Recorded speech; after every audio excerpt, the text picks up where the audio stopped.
Olivia Norrin really didn't want to be at the front desk that night. It was nearly 10:30, the lobby was quiet, and the marble floors had that eerie glossy shine that only came when the lights dimmed low and the cleaning crew had already passed through. She was supposed to be long gone, her desk shift had ended at 6. But when Dana, the regular night receptionist, called in sick and her manager practically begged her with hands folded and eyes desperate, Olivia had sighed, pushed her cardigan sleeves up, and agreed to cover just a few more hours. She didn't know that agreeing to that one favor would change her life. The lobby doors whooshed open with a gust of cold air, and Olivia looked up from the screen where she'd been aimlessly clicking through hotel booking software. A man stepped in, tall, broad-shouldered, dressed in a midnight black coat that looked effortlessly expensive. He didn't glance around like most guests did. He walked like he owned the place, like he owned every building on the block. He stopped in front of her desk and looked straight at her. "I'm here to check in," he said, his voice calm and deep with that kind of quiet confidence that made people shut up and listen. "Reservation under Zane Norwood." Olivia's fingers froze over the keyboard. She knew that name. Everyone at the hotel did. The penthouse suite had been booked out for weeks under that name. The staff had been buzzing. Zane Norwood, the billionaire real estate tycoon who'd gone off-grid for the past year, was coming to town. No interviews. No photos. Just silence. And now he was standing in front of her, looking like he'd stepped out of a luxury ad. "Right," Olivia said, blinking. One moment. She tried to focus, tapping through the system, her fingers not cooperating. The screen suddenly felt too bright. Her hair wasn't done. She was wearing flats from the clearance bin and a hotel-issued cardigan that smelled faintly of lemon cleaner. Meanwhile, Zane Norwood looked like he'd just stepped off a private jet and into a multimillion-dollar shoot. Zane tilted his head slightly. "You all right?" She blinked again. Yeah, just tired." He chuckled. "Long day. You could say that." His smile wasn't flashy. It was the kind that crept in slow, like he didn't use it often. But when it did show, it hit like a punch to the chest. Olivia's stomach did something it hadn't done in a long time: flutter. She handed him the keycard. Their fingers brushed. Hers were cold. His were warm. "I'm in town for a while," he said casually. "I'd like my stay to be private." "Of course," she said, trying to keep her voice even. "Discretion is part of what we do." His eyes lingered on her for a second longer than necessary. "Good." And then he turned and headed toward the elevator, his coat sweeping behind him. She exhaled slowly. It was supposed to end there. A billionaire passing through. A receptionist staying late. Nothing more. But the next night he came down. It was nearly midnight and Olivia was still covering the desk. Dana's flu had gotten worse. She was eating a sad vending machine granola bar when Zane walked in wearing joggers and a fitted black hoodie, looking way too good for someone who should have been asleep. "I need coffee," he said. She blinked at him. "At midnight. I don't sleep much." He walked to the side of the desk. "Want one?" She hesitated. "I'm not really supposed to leave the desk." He raised a brow. "Then I'll bring it here." Before she could argue, he disappeared. 10 minutes later, he returned with 2 steaming cups from the hotel cafe, which had definitely been closed since 10. He handed her one and leaned against the desk like he owned it. And then they talked. About nothing and everything. About how she'd moved to the city 3 years ago to chase a job that didn't pan out. How she worked front desk to pay the bills while she figured her life out. How she liked to read obscure mystery novels and hated kale. He told her about the cities he'd lived in: New York, Tokyo, Dubai, but he never talked about his work. "Why'd you disappear for a year?" she asked, not thinking. He looked at her for a long moment. "Some things aren't as important as they used to be," he said simply. And that was that. The next night he came down again. And the one after that. Sometimes he brought food, real food, not vending machine junk. Sushi, lasagna, once even a full spread of Thai dishes in silver containers. He always made sure she ate. He asked about her day. She asked nothing about his net worth, the companies he owned, or the rumors about his empire. And maybe that's why he kept coming back. It was the 4th night when things shifted. She was laughing, really laughing at a story he told about getting stuck in a service elevator in Paris, when he looked at her with a heat in his eyes that made her forget how to breathe. "You do that a lot," he said. "What? Laugh like that, like you're not used to it." She froze, suddenly self-conscious. Zane leaned in. "I like it." Her heart thudded. "You're not what I expected." He tilted his head, amused. "What did you expect? A cold, arrogant billionaire." He grinned. "And what do you think now?" "I think you're a little less cold." He chuckled. "Careful. You're going to ruin my reputation. You're the one bringing me pad thai at midnight." He looked at her for a moment, then said quietly, "Maybe I like doing things that don't make sense." She didn't know what to say to that. The heat between them wasn't subtle anymore. It was heavy, charged, impossible to ignore. The next evening she came in early. She told herself it was because she was covering again, but the truth was she wanted to see him. He didn't show. Midnight passed. 1 a.m. passed. Olivia paced behind the desk, checking the elevator every time it dinged. Nothing. By 2, she was curled on the break room couch, annoyed with herself for caring so much. The next afternoon, she walked into the lobby to find a delivery waiting for her. A blue box. Simple, no ribbon. Inside was a necklace, delicate gold with a small pendant shaped like a compass. A note was tucked beneath it. "You looked like you needed direction. I got pulled into something last night. I'll be back tonight.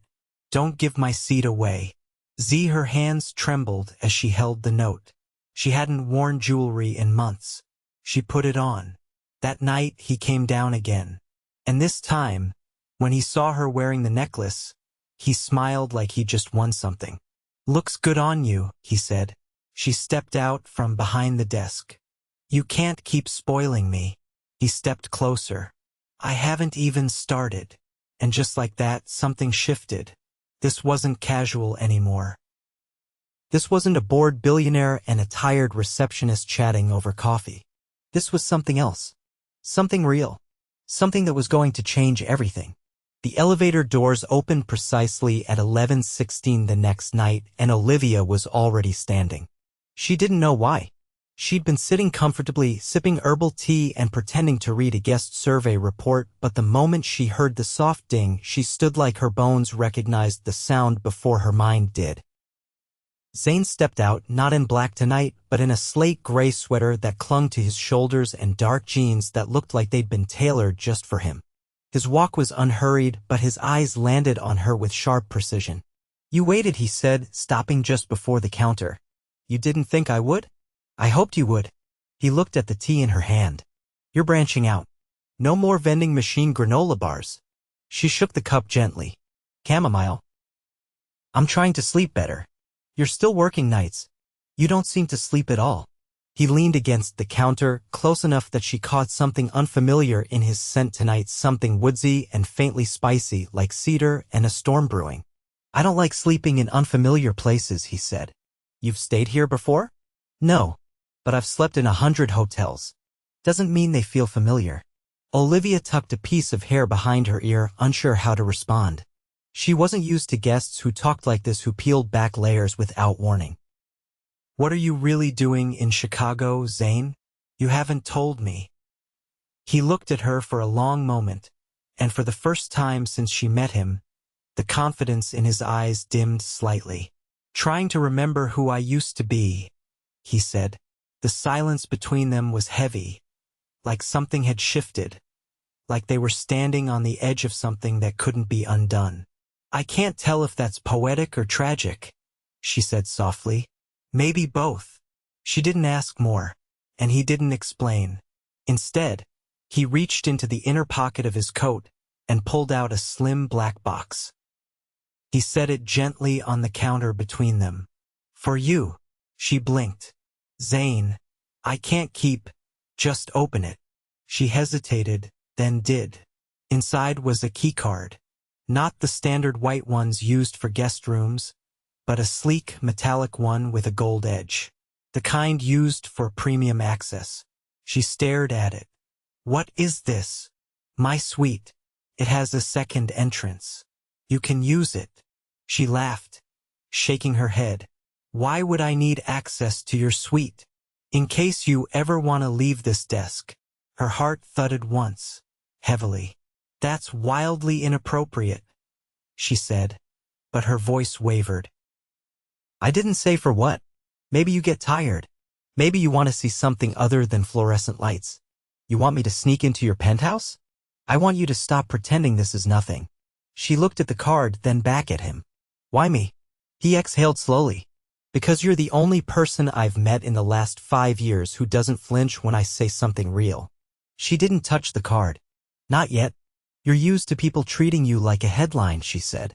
I'm used to people wanting something. And what if I want something? He stepped closer. Then tell me.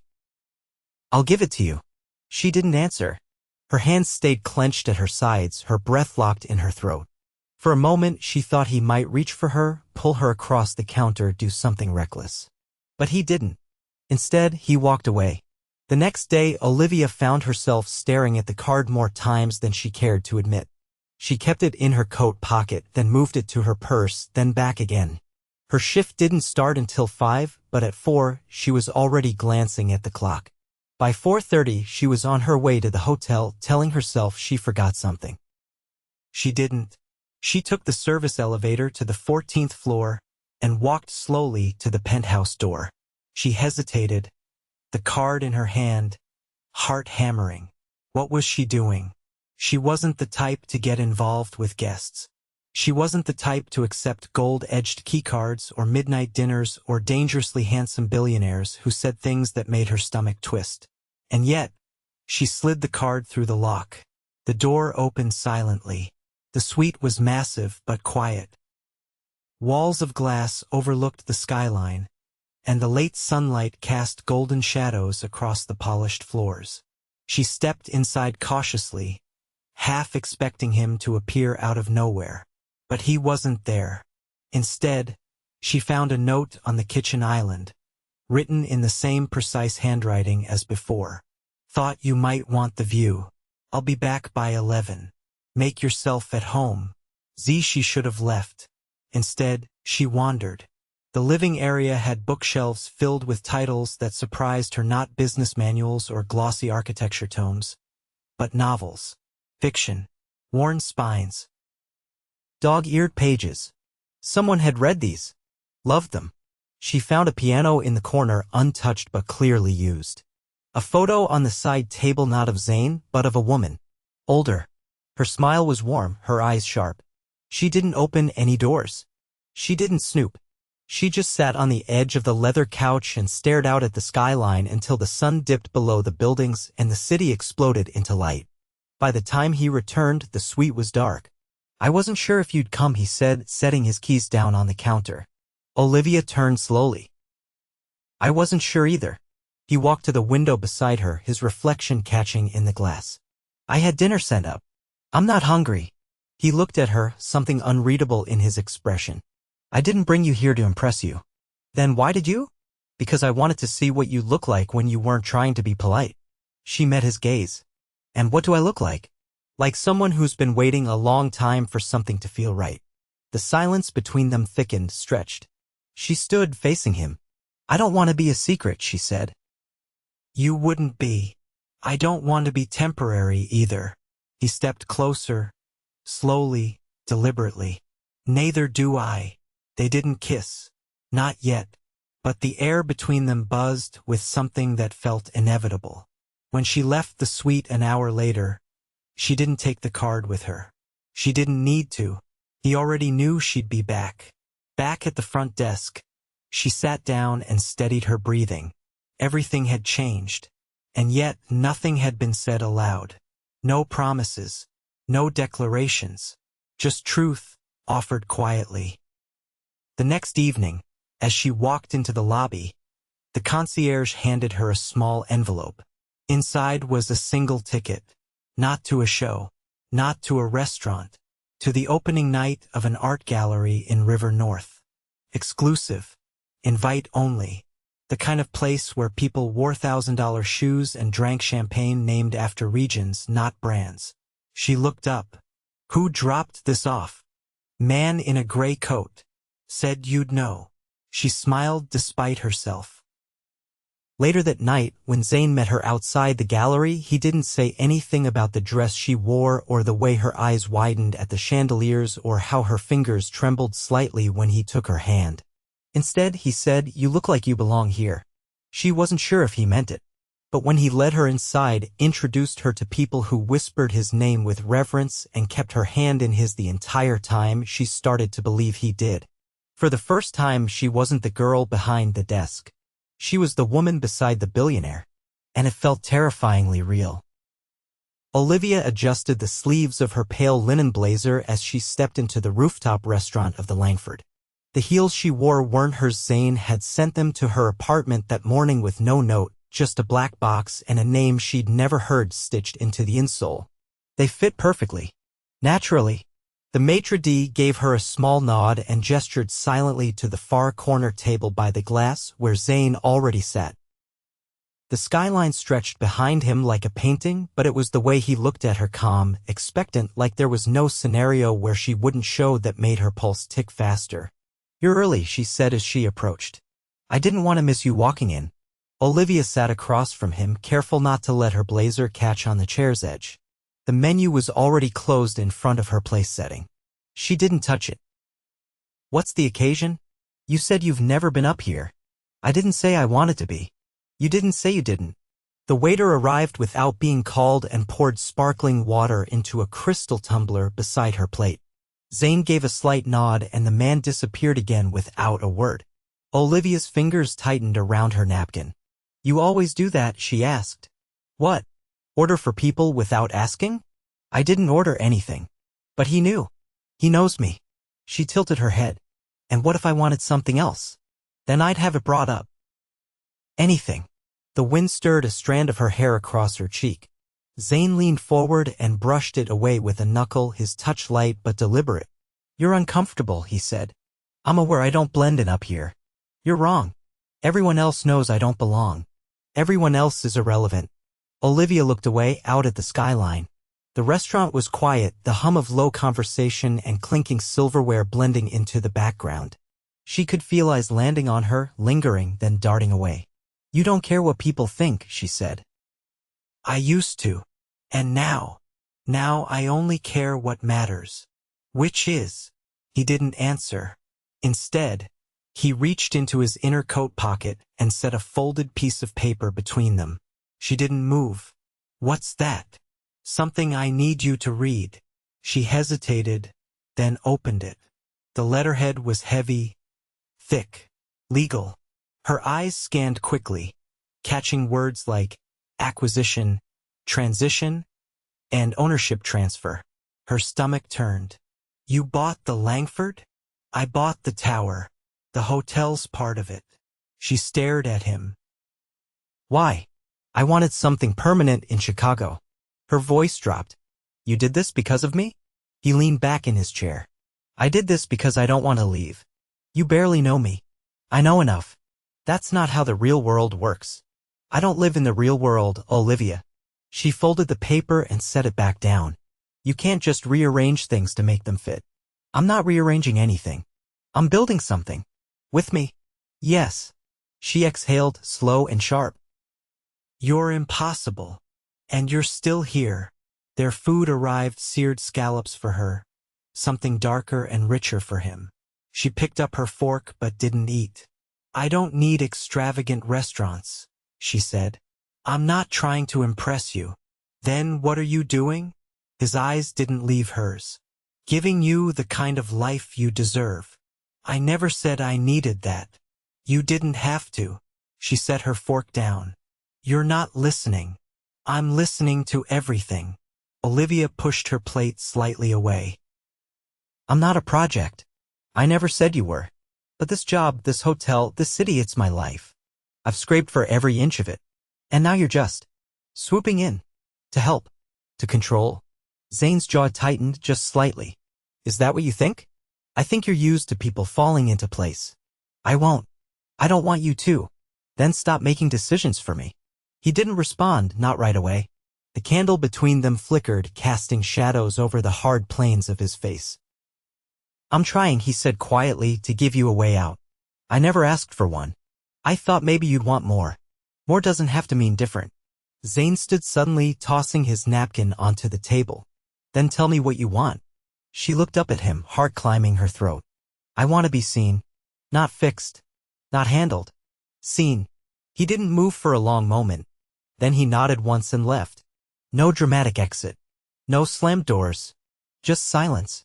She didn't finish her meal. Back at her apartment, tiny, warm, and filled with second-hand furniture that she loved, Olivia curled up on the couch and stared at the necklace still around her neck. The compass charm caught the light from the window. She touched it gently, then reached behind her neck and unfastened it, placing it on the coffee table. For the next 2 days, Zane didn't come to the lobby. He didn't send messages. No flowers. No gifts. No invitations. Just absence. Olivia worked her shifts, nodded politely to guests, and tried not to glance toward the elevator. But by the third night, the silence became unbearable. She took the elevator to the 14th floor at midnight. When she slid the card through the private entrance, the lights inside were dim. She stepped in and closed the door behind her. The space was too quiet. No music. No sound. Then she saw him. He stood by the window, his jacket gone, shirt sleeves rolled to his elbows. He didn't turn when she entered. I thought you were gone, she said. I thought you didn't want me here. I didn't say that. You didn't have to. She crossed the room slowly. You said you wanted to build something. I did. With me? Yes. She stopped a few feet from him. Then you have to build with me. Not over me. His shoulders eased slightly. I'm not used to doing this. I figured. I'm learning. I need you to keep learning. He turned then, and his eyes looked tired. Not physically, but from years of carrying too much too alone. I didn't mean to make you feel small. You didn't. You made me feel erased. I won't do it again. She nodded. Okay. He stepped closer. This time when he touched her, it wasn't cautious. His hand cupped her jaw gently, thumb brushing her cheekbone. No more deals. No more surprises, he said. If I want you in my life, it has to be on your terms. She closed her eyes. I don't want to be a chapter. You're the story. When she opened her eyes, he was already leaning in.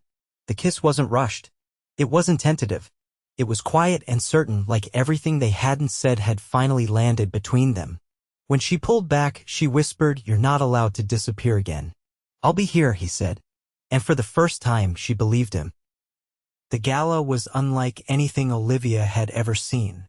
Held in the heart of Gold Coast, the event occupied the entire top floor of a newly unveiled high-rise that hadn't even opened to the public yet. The elevator required a biometric scan just to reach the penthouse level. When its doors slid open, music poured out, not loud, not garish, but rich with strings and subtle percussion.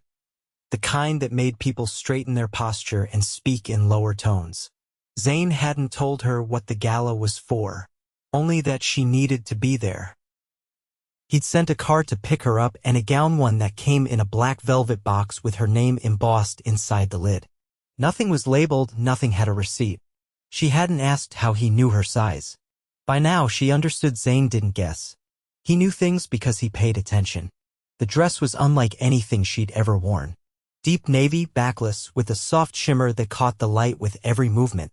She'd stared at herself in the mirror for a long time before stepping out of her apartment. She didn't recognize her reflection, but she didn't dislike her either. As she stepped into the gala, heads turned. She expected that. What she didn't expect was the way they looked at her, not with confusion or subtle judgment, but with curiosity. As if she wasn't just someone Zane brought, but someone who mattered. Zane met her halfway across the marble floor, wearing a midnight blue tuxedo with a black onyx pin fastened at his collar. His gaze didn't flicker once as it landed on her. You look like the part, he said. She raised a brow. What part am I playing tonight? The only one that matters. He offered his arm. She took it. They moved through the crowd together, and it was clear everyone knew who he was. Executives, politicians, artists, and names she only vaguely recognized leaned in to speak to him. He greeted them with polite warmth, but never once stepped away from her side.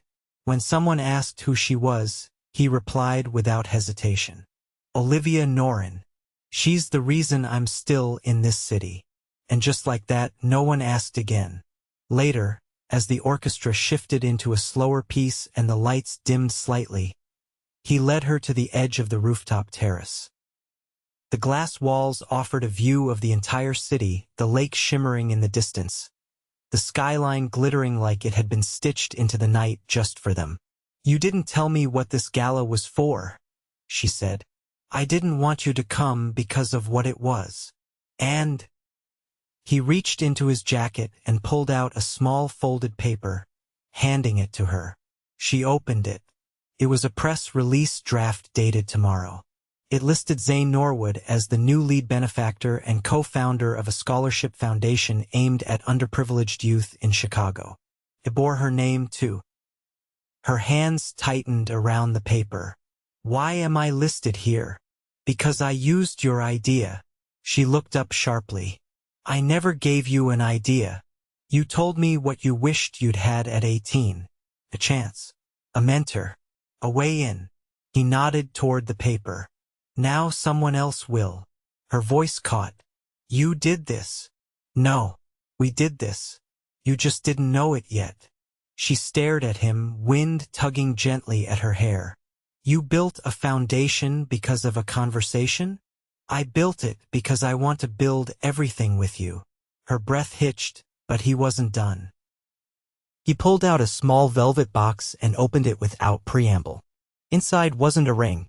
It was a key. Gold. Ornate. Old-fashioned, like something from a time before digital locks and security codes. Her brow furrowed faintly. "I bought a place," he said. "Brownstone. Not far from Lincoln Park. Needs work. Needs light. Needs someone who can see what it could be." She looked up at him slowly. "And you want me to live there?" "I want us to live there." She blinked once, then again. "You're asking me to move in with you. I'm asking you to choose a life that has room for both of us. Not just mine. Not just yours. Ours." He placed the box in her hand and closed her fingers around it. "You don't have to say yes tonight," he added, his voice gentler now. "You can take your time." She exhaled, her throat tight. "You don't do things halfway, do you?" "I did once," he said.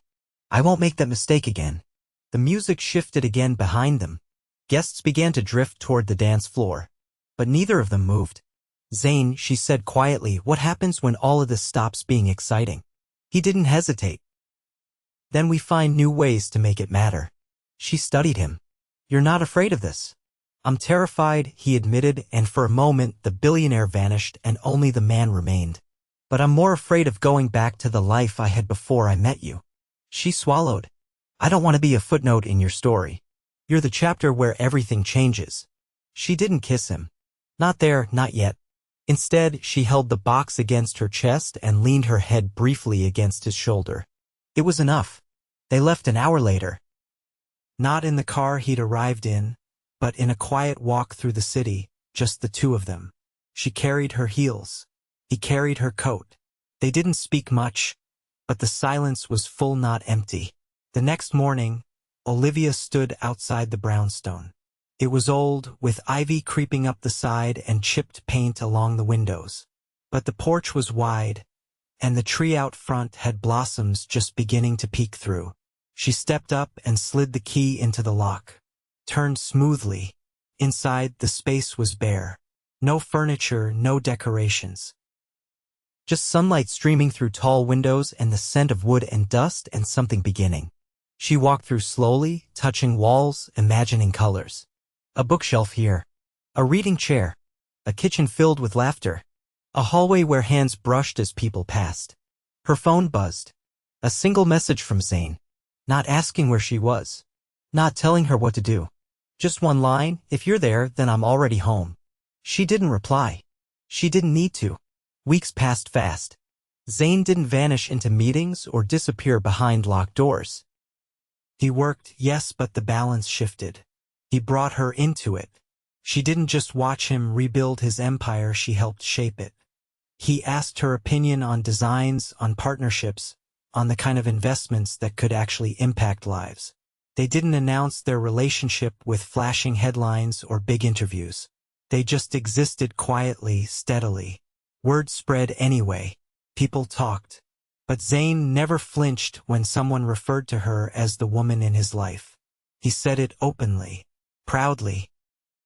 One evening, as they lay on the living room floor of the brownstone still without furniture, he turned to her. "I want to marry you." She turned her head slowly. "You didn't ask." "I'm not asking yet." She smiled. "Why not?" "Because when I ask, I want to do it right." She turned onto her side, propping her head on her hand. "What does that mean?" "It means you're not going to see it coming." She laughed fully, the kind of laugh that cracked something open. He watched her, and the look in his eyes made time feel slow.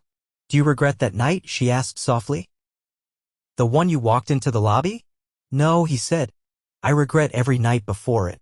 She leaned down and kissed him. It wasn't rushed. It wasn't a climax. It was an answer. 6 months later, he proposed. Not on a rooftop. Not in a restaurant. But in the hotel lobby where it all began. She walked in for her last shift, having finally given notice, and found the marble floors covered in white rose petals. The front desk had been cleared, a single vase of lilies placed where the monitor should have been. And behind it, Zane stood wearing the same coat he'd worn the night he checked in. When she reached him, he didn't kneel. Instead, he took her hand and whispered, "This is where I found you. This is where I want to begin again." She said yes. They married in the brownstone beneath the tree that now bloomed fully. No cameras. No press. Just light and laughter and a moment that felt like coming home. And when the world asked how a woman working late at a reception desk ended up marrying a billionaire, Olivia only ever said one thing: "I didn't fall for the fortune. I fell for the man who saw me before I saw myself." And every time, Zane would look at her like it was the first night all over again. And he never stopped. Rain tapped against the windows of the brownstone in a steady rhythm as Olivia paced the hallway upstairs, barefoot, her phone pressed to her ear. The floorboards creaked beneath her, worn from years of footsteps, but familiar now hers. The call rang once more before sliding to voicemail. She ended it without leaving a message. Zane was never late. Not without a reason. He was supposed to be home 2 hours ago. She'd made dinner nothing fancy, just something warm and slow cooked, the kind of meal that took time and care, and that he always praised like it belonged in a Michelin guide. But the food sat untouched in the oven now, the lights dimmed low, and she was wearing the sweater he liked most on her, the one with the wide collar that slipped too easily off her shoulder. She turned toward the stairs just as the front door opened. Zane walked in, rain on his shoulders, his coat slung over one arm. He looked exhausted in a way she hadn't seen in weeks. "I'm sorry," he said before she could speak. The meeting ran long and then traffic was a mess near Wacker. "My phone died halfway through." She crossed her arms. "You could have called from someone else's." "I should have." "You're right." She studied him for a long moment. "You're never careless." "I was today." He stepped closer, setting his coat on the banister. "I didn't want you thinking I disappeared again." "I didn't," she said, softer now. "But I still hated waiting." He reached for her hand. "Then let's fix that." They didn't go to the kitchen. Not yet. Instead, they stood in the narrow hallway inches apart. "I met with the board," he said. "They want to expand the foundation. Bring in more partners.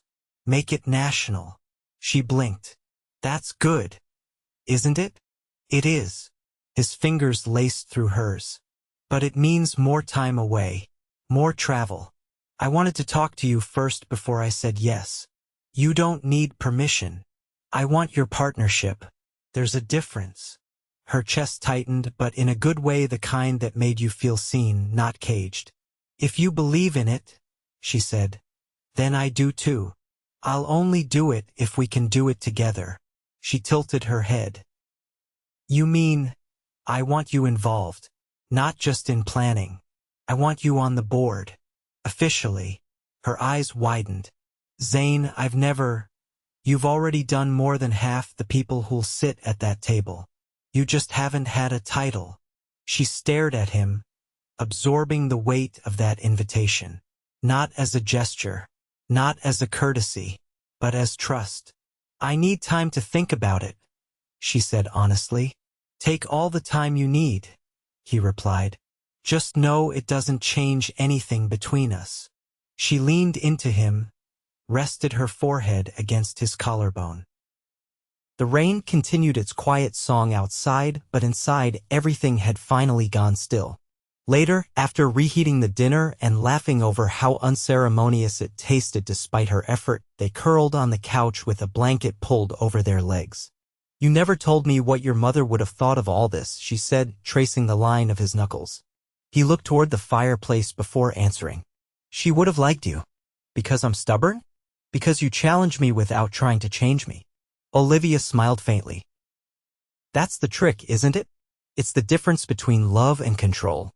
She ran her fingers down the inside of his wrist. "You ever think about what comes next?" He didn't hesitate. "Yeah. Every day. For us. For us." She turned to face him fully. "What do you see? A house that's a little too loud sometimes. Maybe a dog that keeps stealing your shoes. A kitchen that never actually stays clean.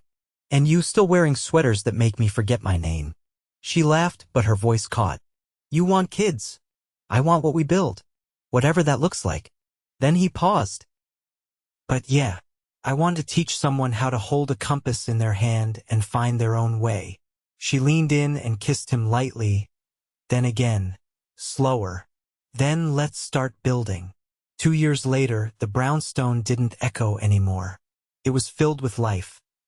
Books stacked in corners, mugs that never quite made it to the dishwasher, framed photos of places they'd been. Olivia's favorite was one Zane had taken of her on the balcony in Lisbon. Hair tousled, laughing at something he'd whispered. The dining room had been repurposed into a workspace, hers on one side, his on the other.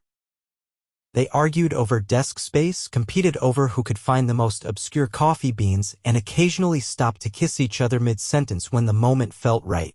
They adopted a rescue dog named Clementine who had a penchant for chewing expensive shoes and somehow squeezed herself into the narrowest spots on the couch.